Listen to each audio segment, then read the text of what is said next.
এর আমলে বহুবার আমি হামলা মামলার শিকার হয়েছি। এগুলো ছিল রাজনৈতিক, কখনো চুরির মামলায়, কখনো ছিনতাইয়ের মামলায়, কখনো ধর্ষণের মামলায়, কিংবা কখনো মাদকের মামলায়। মামলা হওয়া তো দূরের কথা, প্রশাসন তখনও ছিল, আমাকে চিনল আমি প্রতিপক্ষের নেতা হিসাবে। আমাকে কখনো এইসব মিথ্যা অপবাদ দিয়ে অ্যারেস্টও করেনি, হয়রানিও করেনি, মিথ্যা কথা বলতে পারবো না। কিন্তু এই সুসময়ে যখন সরকার গঠন করবে বাংলাদেশ জাতীয় সংসদে বিএনপি, যখন শপথ করবেন তারেক রহমান, এলিন ভুট্টো, তখন এই বিজয়ী, এই পরাজিত শক্তি এবং গুপ্ত শক্তি এবং ফ্যাসিস্টের দোসররা একত্রিত হয়ে কেউ মেম্বার হবে, কেউ সভাপতি হবে, কেউ সাধারণ সম্পাদক হবে, কেউ ভারপ্রাপ্ত সভাপতি হবে। লুটপাট তরাজের রাজনীতি করার জন্য, আমাকে সরানোর জন্য অপপ্রচার করা হয়। আমারই সহকর্মী সহযোদ্ধা তাকে মেরে রক্তাক্তভাবে খালের পাড়ে ফেলে দিয়ে ঘাড়ের উপর পা তুলে মাটিতে সেদিন চাপে ধরে যেন তার শ্বাস প্রশ্বাস নষ্ট হয়ে গিয়ে সে মারা যায়, এরকমের অবস্থায়। আমি অত্যন্ত দুঃখের সাথে বলি, গিয়াস সর্দার দীপু, আপনি আমাদের এলাকার জামাই, আপনি, আপনার শ্বশুর আমার ক্লাসমেট, আমারই সহযোদ্ধা, আপনি আমাদের এলাকার জামাই, আপনি সম্মান পাবেন, আপনাকে সম্মান করব। আবার আপনি সাংগঠনিকভাবেও বড় নেতা, আপনি তো কোনো অরাজনৈতিক ব্যক্তিত্ব না।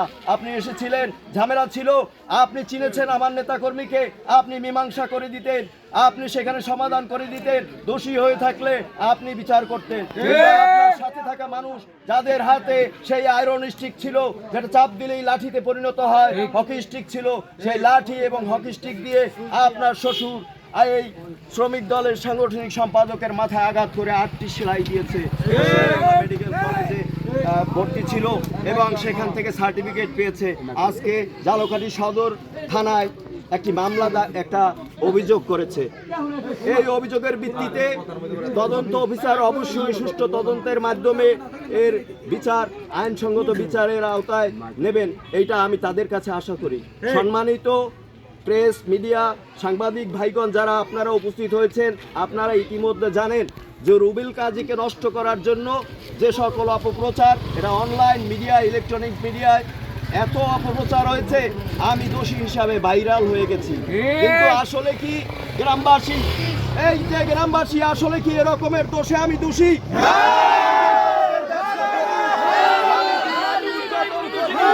আমি কি চিন্তাই করি?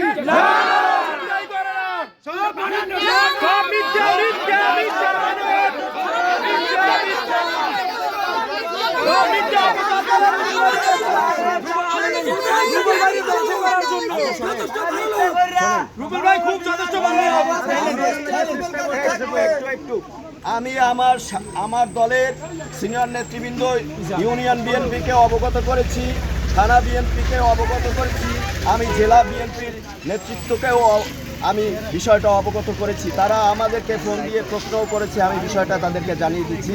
সামান্য একটা তুচ্ছ ঘটনা, এই ঘটনাকে কেন্দ্র করে এত বড় একটা ঘটনায় পরিণত হবে, এটা কোনো রাজনৈতিক ব্যক্তিত্বের কাছ থেকে আশা করা যায় না। যাই হোক, সাংগঠনিকভাবে এই ভুল ত্রুটির বিচার ব্যবস্থার জন্য আমি থানা বিএনপির কাছে দৃষ্টি আকর্ষণ করছি, আমি জেলা বিএনপির কাছে দৃষ্টি আকর্ষণ করছি। ইউনিয়ন বিএনপির মধ্যে আমি আছি, আমাদের সাথে তারা আছে। আমি কোনো অশান্তি চাই না, আমি কোনো দুর্ঘটনা ঘটুক এটা চাই না, আমি আমার দলের কোনো নেতৃবৃন্দের হাতে আমার কোনো কর্মী আহত হোক কিংবা নিহত হোক এটা চাই না। আমি সাবাঙ্গলে শান্তিপূর্ণভাবে রাজনৈতিক কার্যক্রম পরিচালিত হোক এটা চাই। সাবাঙ্গলের সাধারণ মানুষের শান্তি শৃঙ্খলা নিরাপত্তা নিশ্চিত করতে চাই। এজন্য যারা প্রশাসনের দায়িত্বে আছেন তারা আমাদের দিকে খেয়াল রাখবেন। যারা আপনারা রয়েছেন, ইতিপূর্বে আপনারা জেনেছেন যে মিথ্যা অপপ্রচারগুলো আমাকে দোষী সাব্যস্ত করার জন্য হয়েছে। এই মিথ্যা অপপ্রচার এবং উদ্দেশ্য প্রণোদিতভাবে নিজ স্বার্থ চরিতার্থ করার জন্য যে সকল ব্যক্তিরা করেছেন, এর মধ্যে সিদ্দিকুর রহমান সর্দার, সাবেক সাধারণ সম্পাদক, বাকি আলী সর্দার, সাবেক সভাপতি এবং বর্তমান কমিটির সিনিয়র সহসভাপতি বাবুলের নেতৃত্বে এসব মন্দ কাজগুলো পরিচালিত হচ্ছে। এই সাবাঙ্গলে যদি আবারও চর্চা করা হয়, তাহলে সাবাঙ্গল ওয়ার্ড বিএনপি, সাবাঙ্গল ওয়ার্ড বিএনপির বিভিন্ন অঙ্গ সহযোগী সংগঠনের নেতৃবৃন্দ এবং জনসাধারণও এটার তীব্র প্রতিবাদ করব এবং এটার জবাব। আপনারা জানেন, হয়তোবা দেখেছেন, অনেক মহিলা ওখানে চাপে এসেছে, তারা সাধারণ মহিলা, নিরীহ মহিলা, তাদেরকে ভয়ভীতি দেখিয়ে ওইখানে নিয়ে এসেছে। অনেকে মাইক্রোফোন হাত থেকে পড়ে যায় এরকমের ভাবে কথা বলেছে। ওদের মধ্যে অনেকে রয়েছে, নারীদের মধ্যে অনেকে রয়েছে যারা আমার সাথে নির্বাচনে উপস্থিত ছিলেন। অনেকে রয়েছে যাদেরকে আমি ভালো জানি, আমাকেও ভালো জানে, কিন্তু তাদেরকে সেখানে বাধ্য করা হয়েছে পেশি শক্তি ক্রিয়েট করে, পলিটিক্যাল শক্তির ভয় দেখিয়ে। আমি একটা কথা বলে দিতে চাই, এটা তারেক রহমানের সরকারের শুভ সূচনার সময়। যদি কেউ তারেক রহমানকে চিনে না থাকে, তাহলে তারেক রহমানকে ভালো করে পড়ে দেখে শুনে চিনে নেন। কোন সন্ত্রাসীর স্থান তারেক রহমানের দলে হবে না, স্থান এই বাংলাদেশে হবে না। তারেক রহমান নিজে বলেছে, যদি সন্ত্রাসকে প্রশ্রয় দেয়, যদি এরকম তেলবাজকে প্রশ্রয় দেয়, যদি দালালদেরকে দলের মধ্যে প্রশ্রয় দেয়, তাহলে 5 বছর পরে আবার তারেক রহমানকে নির্যাতন করে এই দেশের প্রশাসন জীবিত অবস্থায় হয়তোবা দেশের বাহিরে পাঠিয়ে দেবে। তারেক রহমান সেজন্য বাংলাদেশে আসে নাই। তারেক রহমান বাংলাদেশে এসেছে মিলেমিশে একটা সুন্দর বাংলাদেশ গড়ার জন্য। আগামীর বাংলাদেশ সুন্দর হবে, সুষ্ঠু হবে, তারেক রহমানের নেতৃত্ব সঠিক হবে, আমরা তার অনুসারী হব।